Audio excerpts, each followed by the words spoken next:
Bueno, hermanos, buenos días. Nuevamente nos saludamos en el nombre del Señor y agradecemos al Señor por estar juntos nuevamente, aunque no todos, y como siempre decimos, nuestro gozo no es completo cuando no estamos todos.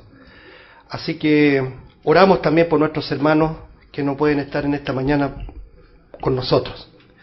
Vamos a continuar el estudio que estamos llevando a cabo, la importancia de la iglesia local, le hemos titulado, ¿ya? Como ya hemos dicho y siempre resumimos cada clase, cada reunión, el propósito de este estudio es precisamente, o mejor dicho, la razón de este estudio, es considerar los tiempos difíciles que vivimos, tiempos de apostasía, como lo hemos dicho, tiempos de engaño, de mucha sutileza. Cuando digo sutileza, o las escrituras enseñan aquello, es porque a veces no percibimos el peligro que hay. Y uno de esos peligros es precisamente restarle valor a lo que es la iglesia local. Ya vamos a llegar a ese punto de las iglesias locales, se reunían en localidades, ¿ya? De hecho, el nombre que tenían o se le asignaba tenía que ver con la localidad. La iglesia en Derbe, en Listra, en Iconio, en Antioquía, no tenían nombres como hoy día vemos a la cristiandad dividida, aparcelada en denominaciones, y cada uno a veces, lamentablemente, tiende a defender su propia denominación. Eso no lo vamos a cambiar, hermano, eso ya está institucionalizado y el Señor sabe los tiempos difíciles que vivimos, Él lo anunció, como alguna vez lo dijo por ahí un teólogo, dijo estamos en la ruina de la iglesia, en el tiempo de la ruina de la iglesia, y esto parte, ¿sabe? No el mes pasado ni 20 años atrás, esto comienza a partir de la muerte del último de los apóstoles. Han habido momentos en que el Señor ha reivindicado el cristianismo, pero esto va siempre de mal en peor. ¿Y por qué? Porque la Escritura nos enseña así. Y nosotros vemos, hermanos, que el concepto de iglesia local se ha ido distorsionando. Ya una iglesia local donde se permite tener los 4 pilares que nosotros hemos estado estudiando. Acuérdense que la base de nuestro estudio es, a ver si me ayudan, se me olvidó. Muy bien, Hechos 2:42, y perseveraban en la doctrina de los apóstoles, en la comunión unos con otros, en el partimiento del pan y en las oraciones. Pero cuando vamos atentando contra el perfil, lo vamos a llamar así, de lo que es una iglesia local conforme a las Escrituras, estos pilares no se van cumpliendo. Por ejemplo, ¿cómo podríamos tener comunión, en la cual debemos perseverar, con muchas personas? No se puede, ¿no es cierto? Comunión es estar centrados en un mismo sentir, en una misma manera de pensar, en una misma perspectiva, pero también, al menos, conocer nuestros nombres. Nosotros sabemos que las iglesias muy multitudinarias carecen de esa realidad y la comunión no se hace real. Esto lo hemos visto, no es algo de presuntuoso, no, es así. Los hermanos no se conocen entre sí, no hay comunión. Por lo tanto, el valor de la iglesia local se va olvidando y se va desperfilando lo que es el cuerpo de Cristo en el sentido local.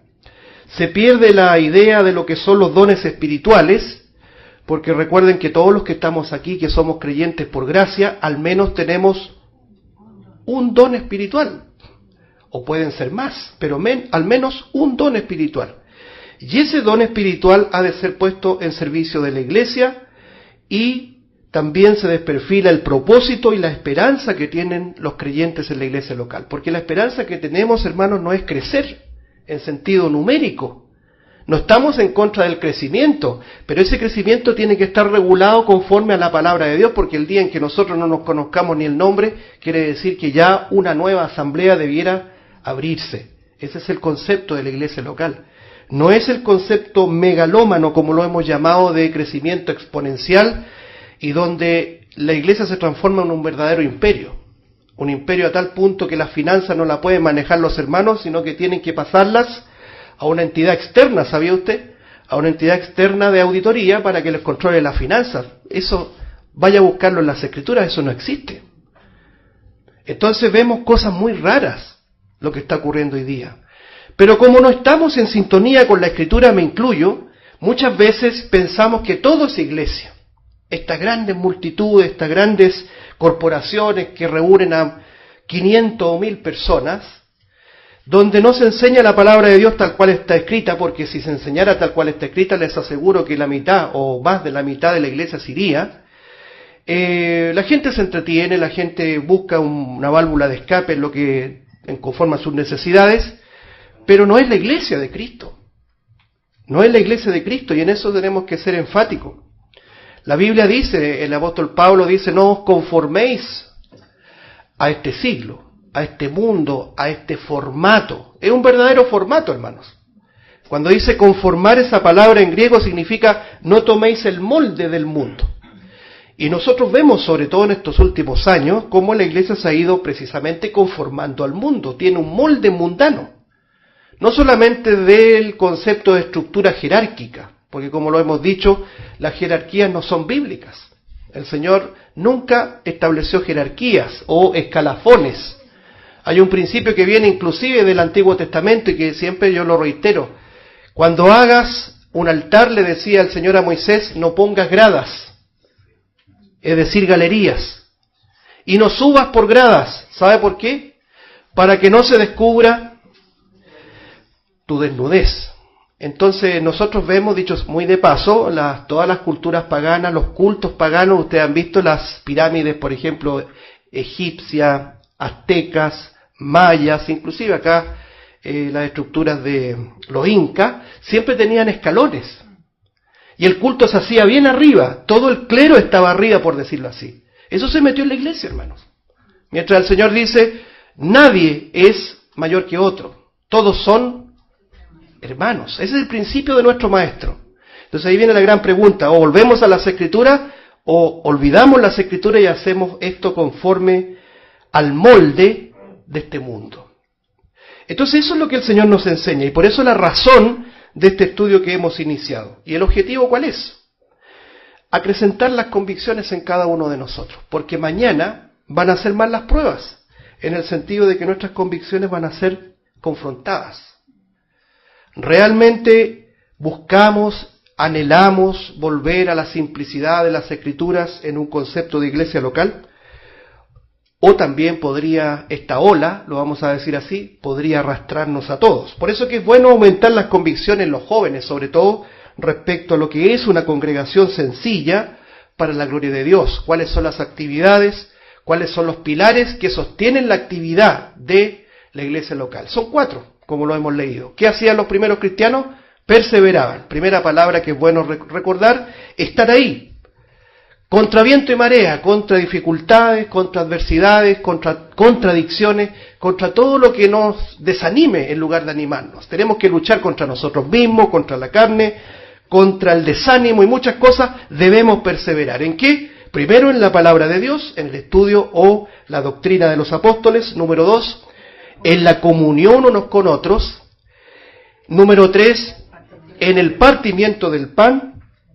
Y número 4, en las oraciones. 4 actividades que debieran regir la actividad central de la iglesia local. Ahora, como lo dijimos la otra vez, antes de meternos de lleno al concepto de iglesia local, es necesario considerar y atender lo que las Escrituras dicen respecto a la iglesia universal, a la iglesia general.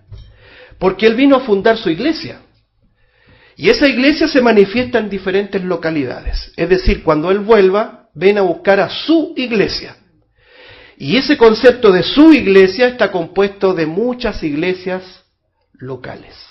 Algunas que existieron en el pasado y algunas que ya no existen. Acuérdense todo el campo misionero del apóstol Pablo. Yo siempre les comento qué quedó de todo aquello. Él evangelizó prácticamente todo lo que se llama hoy día Turquía. ¿Se acuerdan? La región de Galacia. Cuando habla de la epístola a los Gálatas, nunca se olvide que eso es Turquía hoy día. Y vaya a ver qué es lo que es Turquía hoy día. Es un pueblo eminentemente musulmán. El Islam arrasó con el cristianismo, pero ojo, el cristianismo no ha fracasado, porque el cristianismo es un movimiento, no es una institución. Las instituciones humanas fracasan, caducan, son destruidas, o pueden permanecer también, como lo es la propia Iglesia Católica, pero eso no es garantía de nada. Pero el cristianismo permanece, y por eso tenemos el privilegio ahora nosotros también de ser cristianos. Entonces, hermanos, vemos que las iglesias locales son formadas para constituir lo que se llama la gran iglesia universal de Dios, de Cristo, que va a venir a buscar. No me gusta mucho usar la palabra universal porque se tergiversa esa palabra, porque hoy día vemos hasta ese nombre tergiversado. Cuando usted encuentra por ahí un local que dice Iglesia Universal del Reino de Dios, no vaya a pensar que es la iglesia verdadera, porque esa iglesia brasileña lo único que se dedican a sacarle la plata para darle sanidad y bendición y prosperidad a la gente, y como la gente busca eso, la gente va ahí y da el dinero. Debemos tener cuidado. El concepto universal me refiero a que es global, ¿ya? Las iglesias que se reúnen aquí, allá, en el otro país, etcétera, ¿ya? El Señor viene a buscar a su iglesia. Ahora, en ese concepto de iglesia general, vamos a llamarla general mejor, hemos estudiado cómo el Señor la funda. Bueno, el primer pasaje que estuvimos analizando es cuando Él dice: sobre esta roca edificaré mi iglesia. ¿En qué se funda la iglesia de Cristo? En la roca. Y la pregunta es, ¿qué es la roca? La declaración de Pedro: tú eres el Cristo, el Hijo del Dios viviente.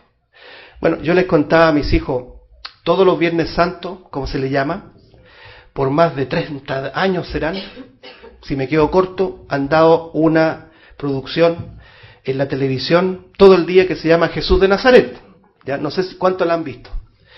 Bueno, esa película tiene muchas distorsiones bíblicas, hermano, muy peligrosas. Desde que Judas es puesto como el que fue engañado por el Sanedrín, o sea, él no quería venderlo.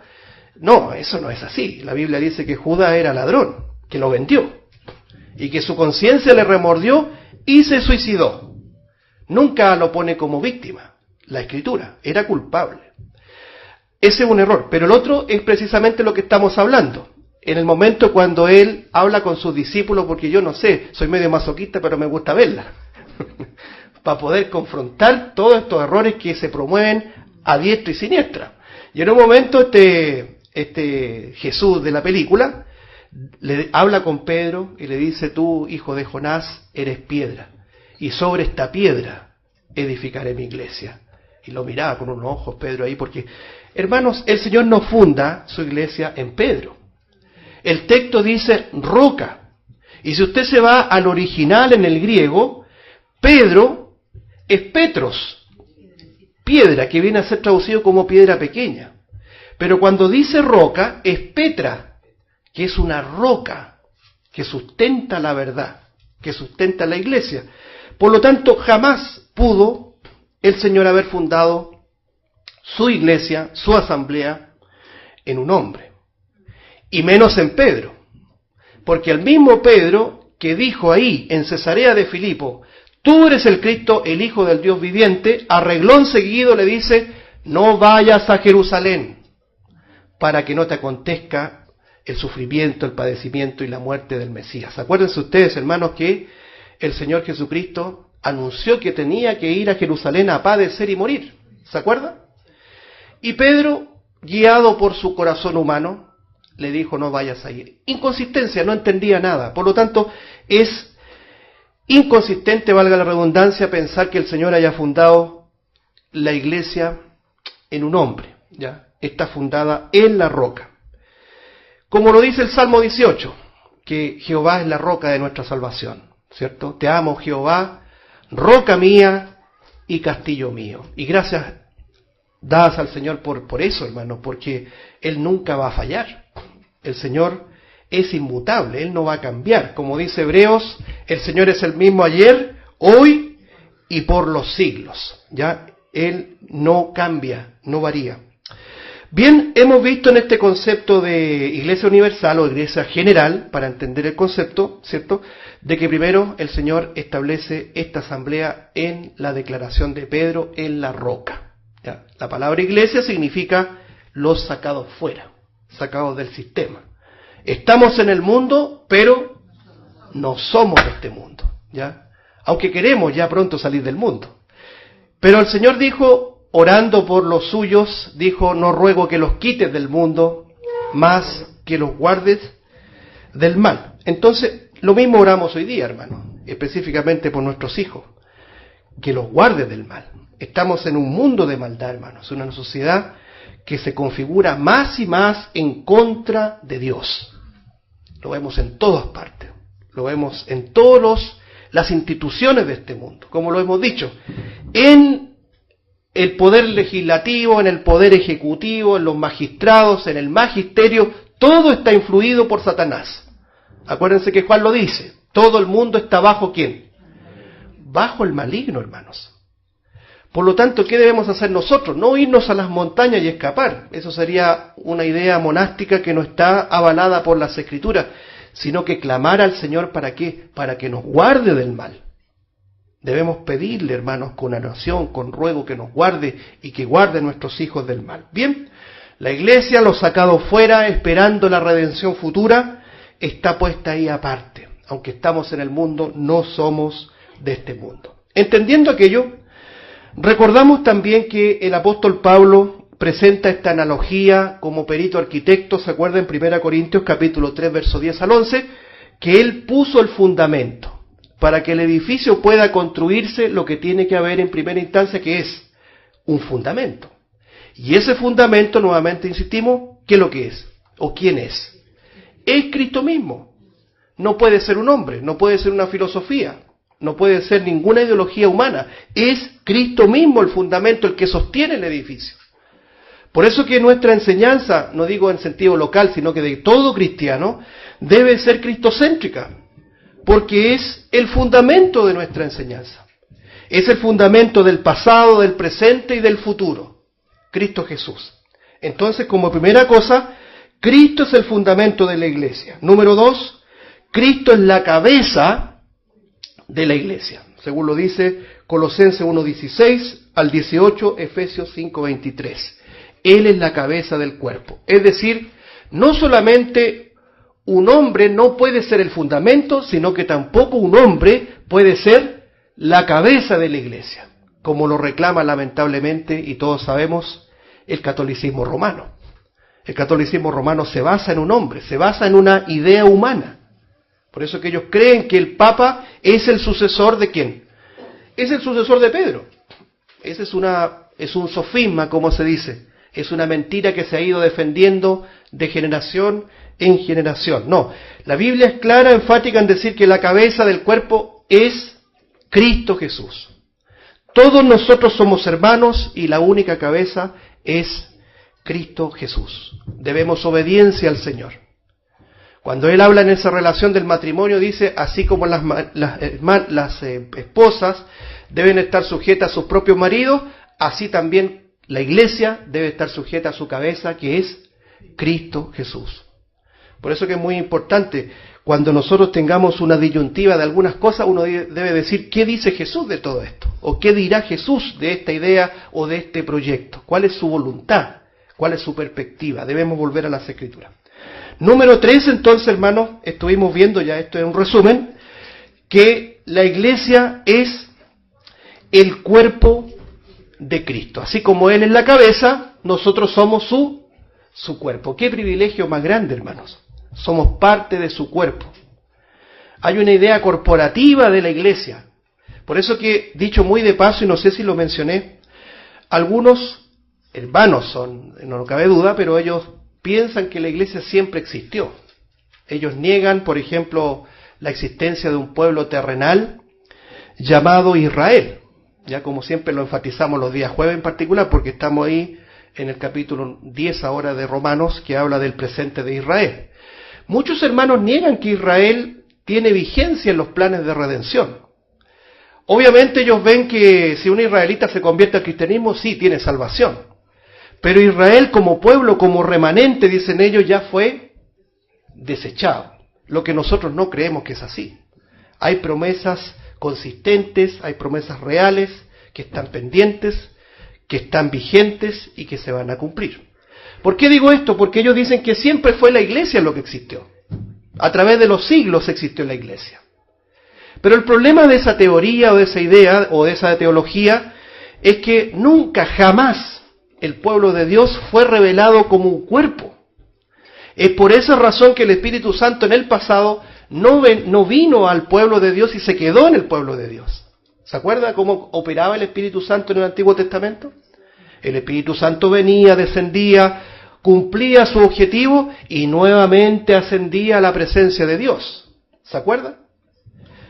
Por eso, hermano, ponga atención, con justa razón, el rey David dijo, ¿no es cierto?, no quites de mí tu Santo Espíritu. Eso muchas veces es tomado por cristianos para decir que el Señor nos puede sacar el Espíritu Santo y perder la salvación. No, eso es no entender el contexto, la enseñanza y los tiempos en que fue dicho eso. El Señor venía, el Espíritu Santo cumplía su función y nunca se quedaba, sino que regresaba nuevamente a la presencia de Dios.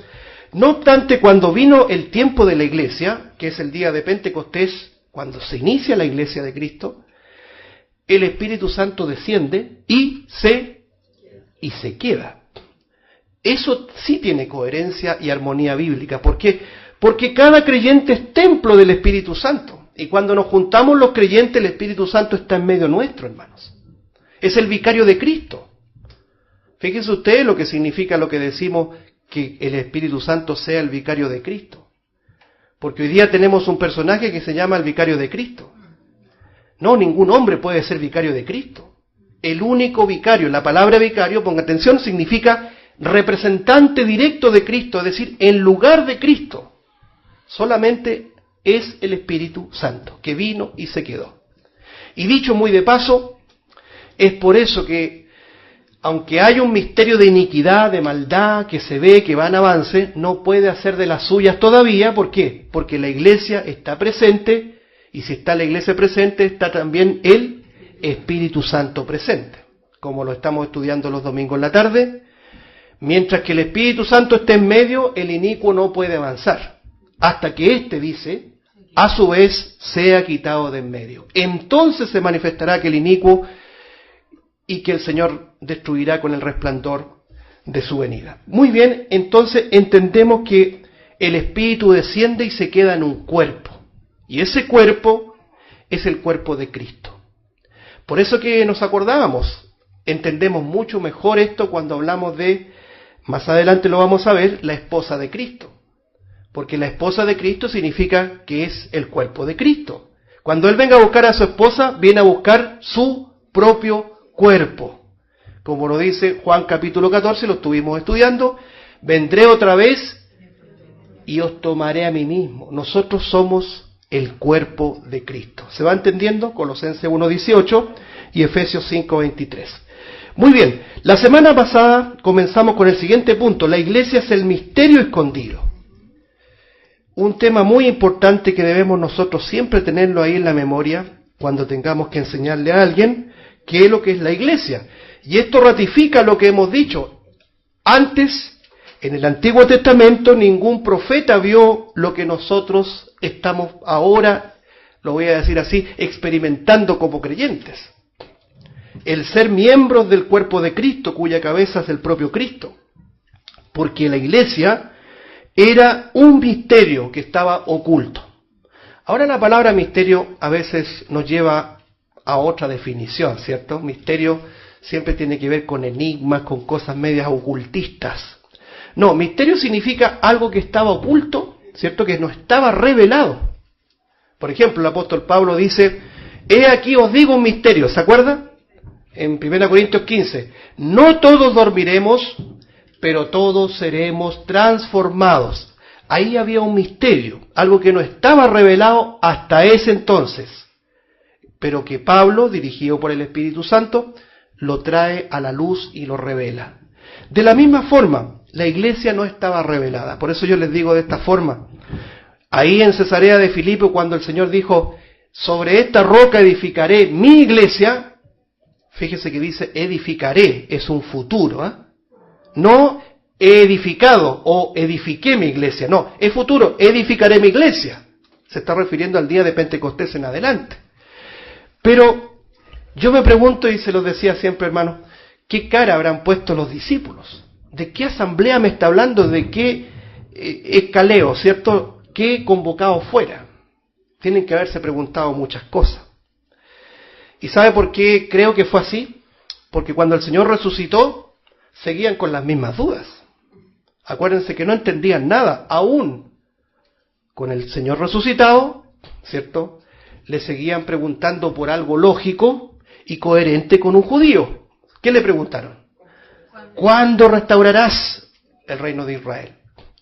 Y lo interesante es que el Señor no les corrige y no les dice, mire, olvídense del reino si esto es pasado, ahora es el reino. No, les dice, no les toca a ustedes saber los tiempos y las sazones, el cronos y el kairos. ¿Se acuerdan que hemos estado hablando? Los tiempos y las estaciones que Dios puso en su sola potestad. Entonces, hermano, ahora viene el tiempo de la revelación de este misterio, de esta verdad que estaba velada, que estaba oculta. Vamos a Efesios entonces capítulo 3 para seguir nuestro avance, porque quedan algunos puntos todavía que debemos abordar. Capítulo 3 de Efesios, versículo 8. Efesios capítulo 3, verso 8 dice, a mí que soy menos que el más pequeño de todos los santos, me fue dada esta gracia de anunciar entre los gentiles el evangelio de las inescrutables riquezas de Cristo, y de aclarar a todos cuál sea la dispensación del misterio escondido desde los siglos en Dios, que creó todas las cosas, para que la multiforme sabiduría de Dios sea ahora dada a conocer por medio de ¿quién? De la Iglesia a los principados y potestades en los lugares celestiales. Hasta ahí la lectura. Bien, el apóstol Pablo entonces está hablando de su ministerio. ¿Cuál era el ministerio de Pablo? Predicarle el evangelio a ¿quiénes? A los gentiles. Cuando hablamos de los gentiles, quiere decir que no eran judíos. Bien, ya lo comentamos, este es el recuento todavía. Versículo 8, él se reconoce como el más pequeño de todos. Estoy seguro que no lo decía de los labios hacia afuera, sino que había sido convicto del Espíritu Santo y realmente reconocía su pequeñez, su fragilidad, y como lo vemos cuando relata su conversión, siempre menciona también que él fue parte de la muerte del primero de los mártires de la iglesia, me refiero a Esteban. Entonces, aunque no llevaba la culpa porque él descansaba en Cristo, pero su memoria siempre le traía al origen de que él fue un asesino. Realmente él fue un asesino, consintió en la muerte de Esteban, pero el Señor lo perdonó, lo justificó, ¿no es cierto?, y lo hizo un ministro del Evangelio. Muy bien. Ahora, en el versículo 9 viene lo que estamos estudiando, que el propósito de esta predicación del Evangelio de Jesucristo es aclarar a todos.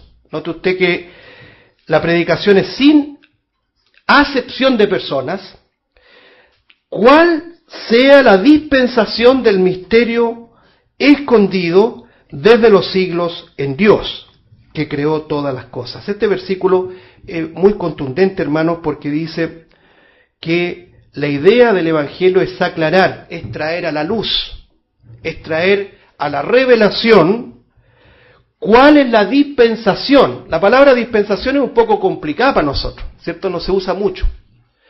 Pero tiene que ver con los tiempos que Dios establece en su revelación para con el hombre. Así como se reveló en el Génesis, así como se reveló en el tiempo de Noé, y así en la historia, ahora con Cristo Él comienza a revelar un nuevo tiempo. La palabra dispensación significa literalmente economía. Claro, economía para nosotros es sinónimo de dinero, ¿no es cierto? Pero no, economía puede ser traducido como administración. Así como Dios administra los tiempos, es su economía. ¿Me comprenden? Así como Él administra los tiempos, es su dispensación. Por eso que algunos sistematizaron este estudio para llamar el asunto de las dispensaciones de Dios.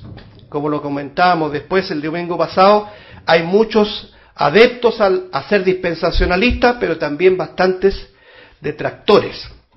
Ahora, nosotros nos vamos a centrar solamente en este pasaje que usted lo puede ver literalmente. Aquí la palabra dispensación, que en su original es economía, es administración, donde Dios comienza a revelar un misterio.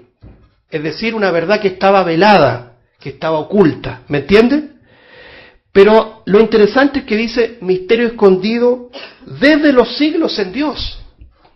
O sea, por voluntad de Dios estuvo oculto. No sé si usted se acuerda ese pasaje de Mateo 11 cuando dice: Te alabo, Padre, Señor del cielo y de la tierra, que escondiste estas cosas de los sabios y de los entendidos y las revelaste a los niños. Sí, Padre, dice, porque así te agradó. ¿Qué cosa escondió? Lo que estamos estudiando. Hermanos, nosotros tenemos un gran privilegio de conocer una revelación que si el Señor no la revela, nosotros no la podríamos comprender. Mire, voy a citar un pasaje que dice, después le doy la cita, ponga atención. Hablamos sabiduría de Dios en misterio, la sabiduría oculta, la cual Dios predestinó desde los siglos desde antes de los siglos para nuestra gloria, la que ninguno de los príncipes de este siglo conoció, porque si lo hubieran conocido nunca habrían crucificado al Señor de la gloria. Antes bien, como está escrito, cosas que ojo no vio, ni oído oyó, ni han subido en corazón de hombre, son las que Dios ha preparado para quienes, para los que le aman. Más abajo dice, pero el hombre natural no percibe las cosas que son del Espíritu de Dios, porque para él son locura, y no las puede entender porque se han de discernir espiritualmente. 1 Corintios capítulo 2, versos 6 al 16. Bien, este misterio escondido tiene que ver con la sabiduría que estaba escondida. Nosotros ahora comprendemos, hermanos, que el Cordero de Dios estaba destinado, podríamos decir predestinado, desde antes de la fundación del mundo. El apóstol Pedro lo dice de esa forma, que no olvidemos de que fuimos rescatados de nuestra vana manera de vivir, no con cosas corruptibles como oro o plata, sino con la sangre preciosa de un cordero sin mancha, sin contaminación, reservado desde antes de la fundación del mundo y manifestado en el postrer tiempo por amor de vosotros. Es Cristo Jesús, es el Evangelio. Y la iglesia es la depositaria del Evangelio.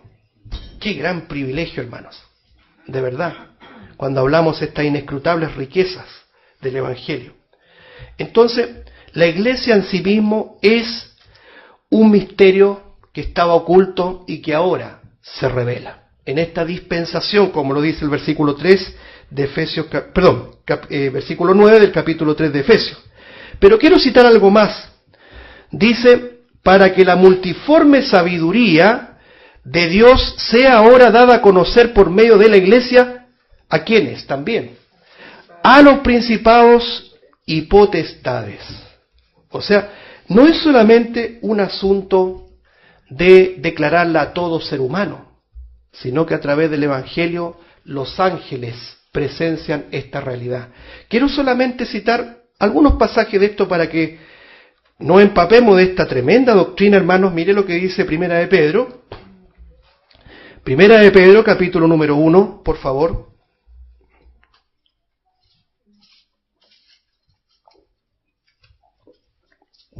Primera epístola de Pedro,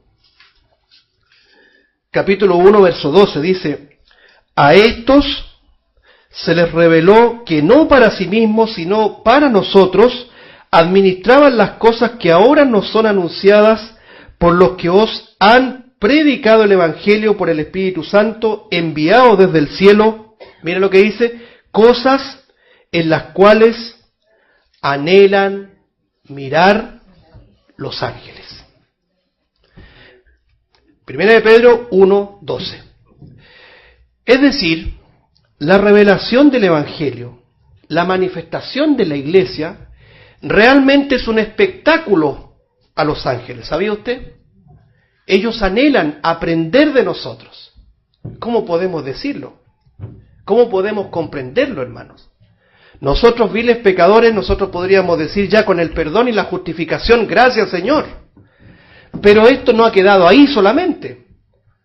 Nos ha hecho ministros de un nuevo pacto en Cristo Jesús, nos ha hecho reyes y sacerdotes, nos ha hecho la esposa de Cristo, nos ha hecho su propio cuerpo, nos va a glorificar en el futuro y vamos a venir a reinar con Él. O sea, hermanos, tanto privilegio. Y ahora estamos aprendiendo de que este misterio que ha sido revelado es un espectáculo para los ángeles.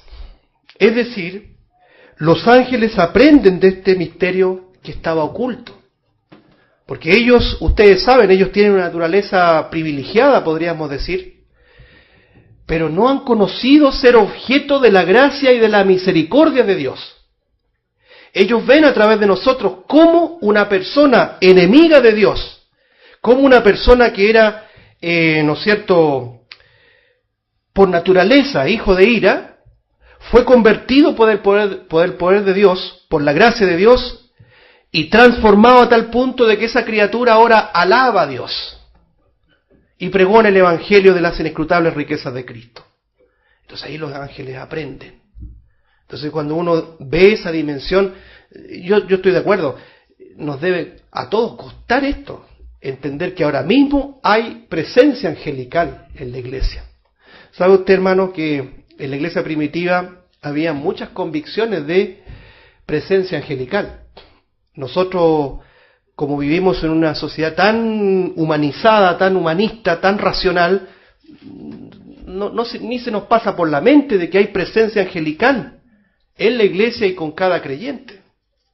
Me acuerdo cuando el ángel le abrió la celda a Pedro, ¿se acuerda? Y Pedro salió, y Pedro inmediatamente se va a la casa donde estaban los hermanos orando, y cuando golpea la puerta, tocó el timbre y, no sé si había timbre, pero llamó, ¿cierto? Y salió una mujer llamada Rode, muy bien, o Rosa. Y Rode miró y dice, no puede ser si Pedro está condenado, está en la cárcel. Y va para donde estaban los hermanos y dice, está Pedro afuera. Y ellos dicen, debe ser su ángel. La presencia angelical era algo natural en los creyentes del primer siglo, pero nosotros poco hablamos de los ángeles. Y la doctrina de los ángeles es muy importante. Ellos contemplan la gracia de Dios, la misericordia de Dios, ni más ni menos que a través de nosotros, hermano. ¿Qué podemos decir? Gloria a Dios por eso. ¿Usted se siente capaz de enseñarle a un ángel? De ninguna forma. Entonces cuando dice Pedro, dice el autor de Hebreos, que no se sabe quién escribió Hebreos, ¿cierto? Dice, preocupémonos de la hospitalidad, porque algunos sin saberlo hospedaron ángeles. Ahí se refiere directamente a Abraham, cuando no tenía idea, le hizo ahí una carnecita, ¿se acuerda? Y eran los ángeles del Señor. Bien. Entonces, hermano, vamos a ver otro pasaje respecto a esto para profundizar un poquito. Vamos a Romanos capítulo 16. Observemos otro pasaje, por favor. Romanos capítulo 16, versículo 25. Romanos 16, 25 dice así. Mientras lo buscan allá.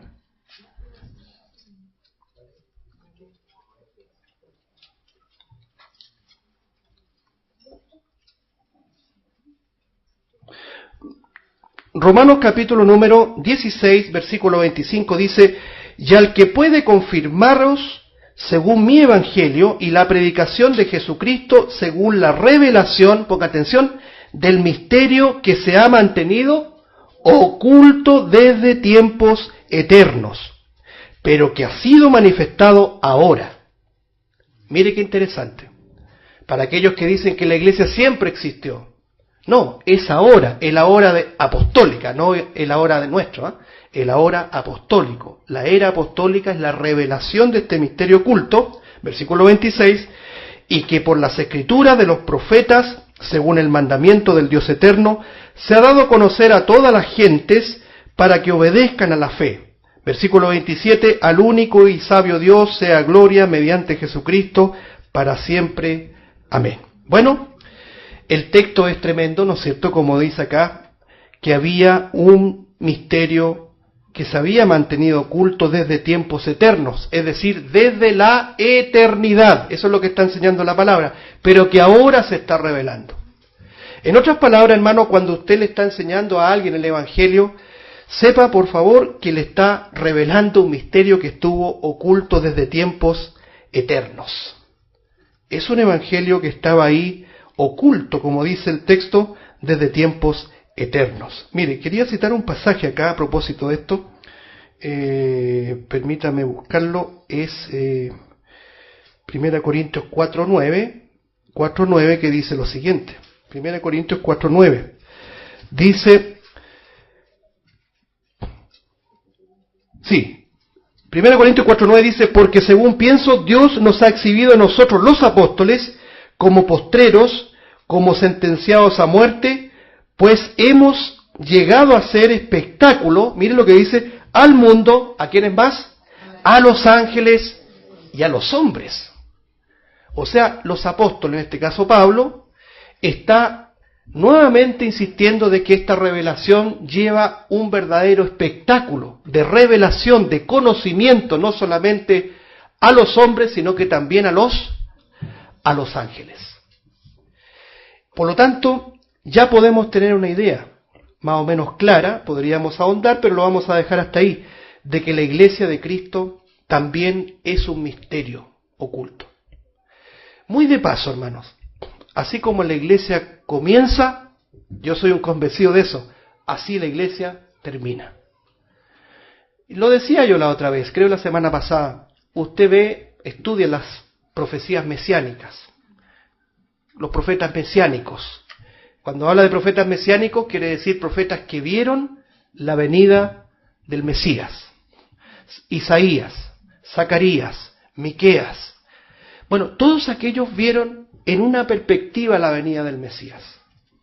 Y previo a la venida del Mesías, veían un día terrible, temible de Jehová, que lo hemos estado estudiando también.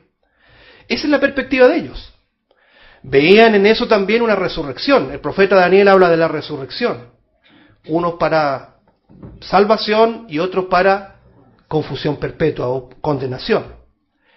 Pero nunca vieron este pueblo que apareció de la nada, hermanos. Nunca vieron un pueblo que realmente fue objeto de la gracia de Dios, que fue exaltado, digo fue exaltado en el sentido de que ya está consumado, solamente falta que se cumplan los tiempos, y que es la iglesia de Cristo. Como lo han graficado algunos teólogos, los profetas del Antiguo Testamento solamente vieron en una perspectiva lineal, vieron las cúspides de los montes, pero no contemplaron lo que ocurría en los valles. Entonces, cuando uno toma esa ilustración, hace sentido, porque todo lo que vive la iglesia en la actualidad no está profetizado. Es parte de este pueblo que así como vino como un misterio que se reveló, así también desaparecerá de este plano profético. Por eso que creemos firmemente de que el Señor un día, y creemos muy pronto, nos va a arrebatar, hermanos. Vamos a desaparecer. La iglesia no será más aquí en la tierra. Y la proyección profética continuará hasta la culminación de los tiempos. Y usted dirá, ¿y qué vamos a hacer en ese lapso cuando desaparezcamos de acá? Bueno, la Biblia habla de muchas cosas. Primero, el tribunal de Cristo. Ahí vamos a dar cuenta, todos nosotros. La entrega de coronas. Él va a repartir galardones, que no puede confundirse con la salvación. Si esa es la gran inconsistencia de aquellos que ven un solo juicio. Ustedes saben, los que, por ejemplo, no creen en este concepto dispensacional, creen que hay un solo juicio. Y si usted cree en un solo juicio, quiere decir que la salvación viene a ser también coronada con un galardón. Y si es un galardón, ya deja de ser por gracia. Porque un galardón es un premio. Nunca jamás la salvación debe ser considerada como un premio que se logra. Es por gracia. Por lo tanto, los galardones, las coronas, tienen que ver con nuestra competencia como creyentes, como hijos de Dios, como salvos. Por lo tanto, el tribunal de Cristo no es el mismo juicio final. ¿Se entiende? Pero ese es un tema que debiéramos meternos de manera más detallada. ¿Qué quiero decir? Que cuando la iglesia sea sacada como misterio oculto, allá va a realizar todas estas actividades el Señor con nosotros, el tribunal de Cristo, la entrega de galardones, de coronas, ¿cuánto se llama? De premios, para después unirse a su esposa como las bodas, ese acontecimiento glorioso, las bodas del Cordero, y ahí venir a reinar por 1000 años, como lo dice literalmente en las Escrituras. Muy bien. Entonces el misterio escondido, ya lo hemos mencionado, la iglesia es el misterio escondido. Sigamos al siguiente punto, la iglesia también es considerada la esposa de Cristo. Vamos a Efesios, por favor, capítulo 5. Efesios capítulo 5, un pasaje yo sé que es muy conocido por todos, porque inicialmente el apóstol Pablo está hablando de la relación matrimonial. Como lo hemos dicho, el matrimonio es una institución divina, está en el corazón de Dios, y que cada matrimonio proyecta el matrimonio de todos los tiempos. Lo vamos a resaltar así, él con una E mayúscula, un artículo determinante, el matrimonio de todos los tiempos, que es la unión de Cristo con la iglesia. Entonces comienza hablando, ¿no es cierto?, tanto de las casadas como de los maridos, etcétera. Pero mire lo que dice después, ya en el versículo 25, maridos, amad a vuestras mujeres, así como Cristo amó la iglesia, y se entregó voluntariamente por ella, se entregó a sí mismo por ella. ¿Para qué? Para apartarla, ¿no es cierto? Ahí está la palabra santificarla, para apartarla. Deténgase ahí, hermano, por favor. La palabra santificar significa apartar. La muerte de Cristo nos santifica, es un hecho que nos posiciona en Cristo. Esa es la santidad que nos salva en definitiva, hermanos. No es la santificación personal a la cual todos los creyentes estamos llamados. Todo creyente está llamado a vivir una vida en santidad. Pero esa santidad no es la que salva. La santidad que salva es la santidad o santificación posicional en Cristo. El sacrificio de Cristo voluntario, como lo dice el versículo anterior, es para apartarla, para ponerla en un lugar a salvo. ¿Se entiende?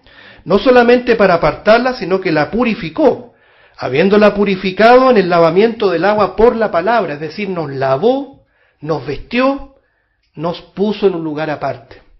Versículo 27, el propósito final, a fin de presentársela a sí mismo, una iglesia gloriosa que no tuviese mancha ni arruga ni cosa semejante, sino que fuese santa y sin mancha.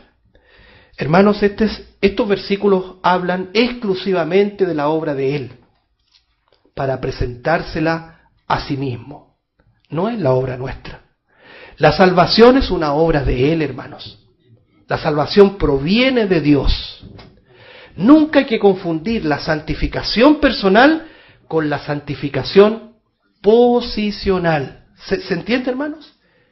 Y ahí uno descansa, hermanos. Porque si fuera de otra forma, les aseguro que aquí ninguno de nosotros tiene certeza ni seguridad de salvación. Pero gloria a Dios que estamos en Cristo. ¿Quién nos podrá separar del amor de Dios en Cristo Jesús? ¿Tribulación, hambre, desnudez? No, nada, ni lo presente, ni lo porvenir nos podrán separar del amor de Dios en Cristo Jesús. Y eso produce gozo, hermanos. Cuando andamos pensando de que nosotros hacemos las cosas, eso no produce gozo. Pero cuando descansamos en el Señor, sí produce gozo. Y podemos servirle con gozo. Bien, eso es lo que está hablando el apóstol Pablo. Y en el versículo número 31 dice lo siguiente. Por esto dejará el hombre a su padre y a su madre y se unirá a su mujer y los dos serán una sola carne. ¿Qué está citando el apóstol Pablo? O parafraseando aquí.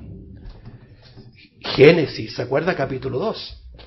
Ahí está el misterio del matrimonio. Adán y Eva. Pero mire lo que dice el versículo 32. Grande, a propósito de misterio, grande es este misterio.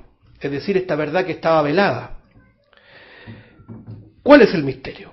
Mas yo digo esto respecto de Cristo y de la iglesia.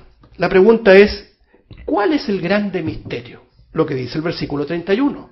Los dos serán una sola carne. Los teólogos la han llamado una unidad compuesta. Exacto. Un matrimonio es una sola carne. Cuando hay problemas, ambos han fallado. Así es. Cuando nosotros somos convertidos por el Evangelio, pasamos a ser una sola carne con Cristo. Pasamos a ser el cuerpo de Cristo. Increíble, ¿no es cierto? Yo me sumo, yo creo que usted también, con el comentario de Pablo. Grande es este misterio. Entonces, cuando entendemos aquello, entendemos de que la iglesia pasa a ser no solamente el cuerpo de Cristo, no solamente el grupo de los creyentes, de los apartados, sino que pasa inmediatamente a ser la esposa de Cristo. Por eso que las Escrituras armonizan, por hermano. Vendré otra vez y os tomaré a mí mismo. Cuando Cristo murió en la cruz, creo que lo he mencionado, dijo la sexta vez que habló desde la cruz, porque él habló, lo voy a decir así con comillas, curiosamente habló 7 veces, pero no es coincidencia, porque el 7 tiene una connotación de plenitud. Usted va a ver el 7 desde el Génesis a través de las Escrituras hasta el Apocalipsis, ¿se acuerda? Las 7 trompetas, las 7 copas, etc. Bien, habló 7 veces. La sexta vez que habló, dijo, consumado es, que era la expresión que decía el judío cuando firmaba el concordato de desposorio, de matrimonio. Firmaba y decía, consumado está, la novia me pertenece. Ya no es novia, es mi esposa. ¿Y qué hacía el novio? Se iba a la casa de su padre a preparar morada para su esposa y volvía sin previo aviso, es decir, su regreso era inminente. ¿Qué tenía que hacer la esposa? Estar esperándole. ¿Se da cuenta, como decimos en Chile, más claro que echarle el agua? ¿Por qué nos cuesta tanto entender, digo en el sentido general hoy día la iglesia, por qué se ha olvidado tanto de este principio tan elemental de esperar a nuestro esposo? Si decimos que somos la esposa de Cristo y no nos interesa hablar de su regreso, pucha, parece que le amamos poco al Señor. El que ama al Señor anhela que vuelva a su Señor. Entonces, hermanos, nosotros clamamos, como dice al final de Apocalipsis, el espíritu y la esposa, no dice la novia, la esposa dicen, ven, amén, sí, ven Señor Jesús. Entonces, ¿por qué? Porque la iglesia es la esposa de Cristo. La iglesia en sentido general y cada iglesia local es parte del cuerpo de Cristo, es parte de la esposa de Cristo. Somos la esposa de Cristo, mire. Apocalipsis capítulo número 19, por favor. Ya vamos en la recta final. No sé si se va entendiendo, hermanos. ¿Ya? Siempre es bueno, si hay alguna duda, posterior a la reunión, podemos disipar esa duda, esas consultas. Por favor, no nos vamos con la duda a la casa. Porque a veces uno a lo mejor no lo dijo como con la idea clara y podemos conversar. Capítulo 19 de Apocalipsis, versículo 7. Esto ya es futuro, hermanos. Esto es futuro. Efesios 5 es la realidad presente. Ya somos la esposa. Pero mire lo que dice, capítulo número 19, versículo 7. Gocémonos y alegrémonos y démosle gloria, porque han llegado las bodas del Cordero y su esposa se ha preparado. Y a ella se le ha concedido que se vista de lino fino, limpio y resplandeciente, porque el lino fino es las acciones justas de los santos. Esto es lo que se conoce como un acontecimiento escatológico o un acontecimiento del futuro. Se conoce como las bodas del Cordero, la cena de las bodas del Cordero. ¿Qué es lo que hemos hablado? El Señor nos arrebata, que es lo que estamos esperando. ¿Cuánto estamos esperando el arrebatamiento de la iglesia? Amén, ¿cierto? Después que Él nos arrebate, el Señor va a pedir cuentas. A lo mejor eso no vamos a decir mucho amén. Ahí no va a haber excusa que valga, ahí vamos a tener que dar cuentas ante el Señor.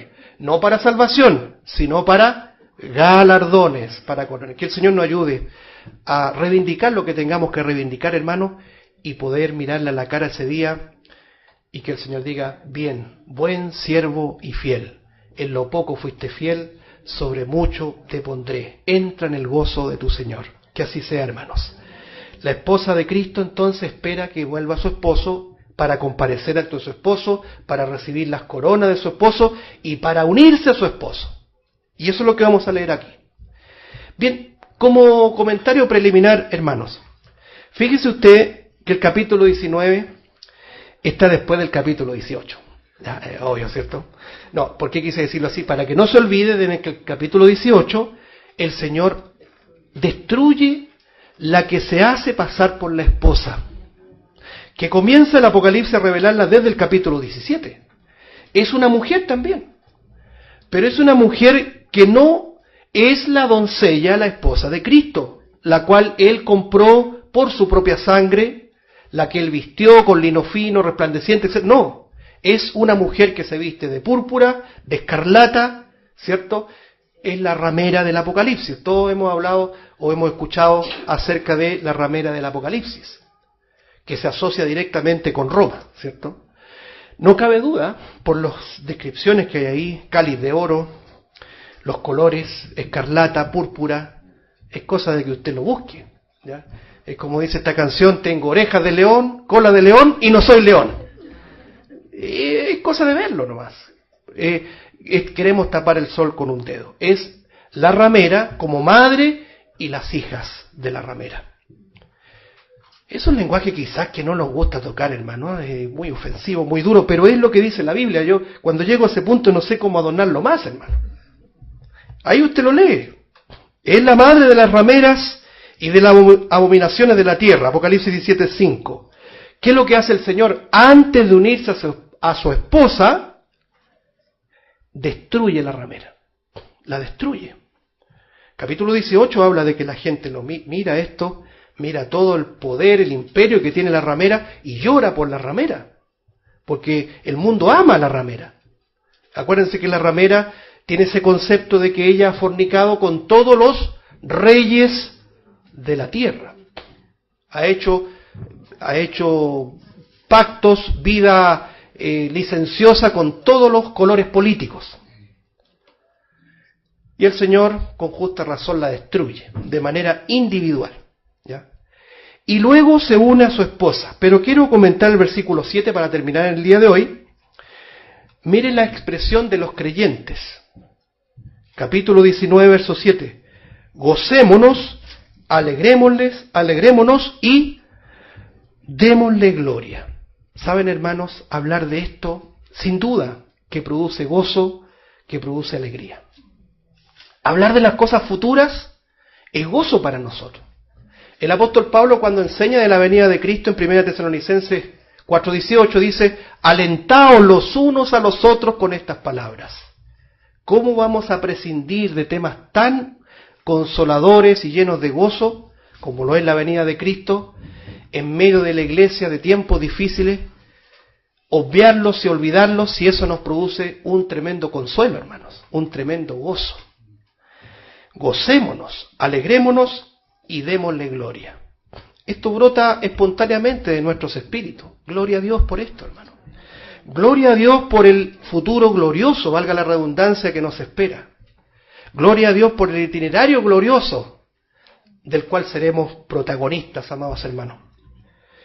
Y dice: porque han llegado las bodas del Cordero y su esposa se ha preparado. Aquí viene la gran pregunta: ¿qué significa su esposa se ha preparado? Es lo que hemos dicho. La esposa tiene un preliminar que tiene coherencia con lo que estamos diciendo. Antes de que el Señor se una con su esposa, el Señor entra en juicio con ella, en el tribunal de Cristo. Ahí se arreglan todas las cosas, ahí se manifiestan todas las cosas, y posterior al tribunal de Cristo, la esposa ya está preparada. Bien, una vez que eso ocurre, versículo 8 dice: y a ella, a la esposa, note cómo lo dice el texto, se le ha concedido que se vista de lino fino. El lino fino tiene que ver con una vestidura limpia y resplandeciente, que es la vestidura de bodas. El Señor habló mucho de las bodas, habló en ese lenguaje figurativo. Nadie puede llegar a las bodas sin tenida de bodas.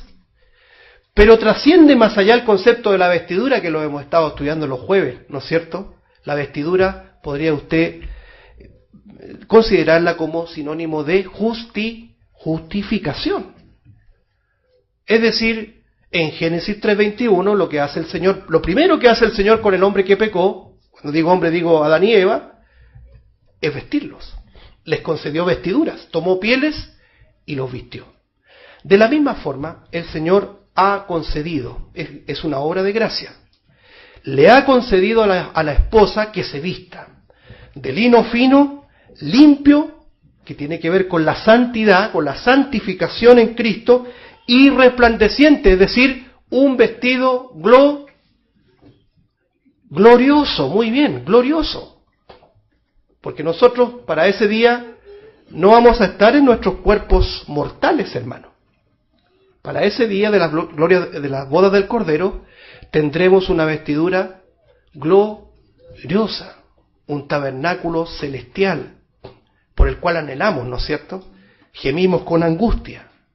Bien, se le concede entonces a la esposa un vestido limpio y resplandeciente, pero mire lo que dice acá, esto cierra este comentario para no dar ningún tipo de especulaciones. El lino fino es las acciones justas de los santos.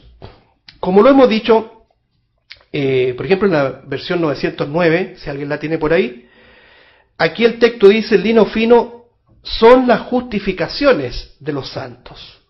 Pero no hay ninguna contradicción entre una versión y otra, porque todas las justificaciones o las acciones justas de los santos tienen que ver con las buenas obras de los santos.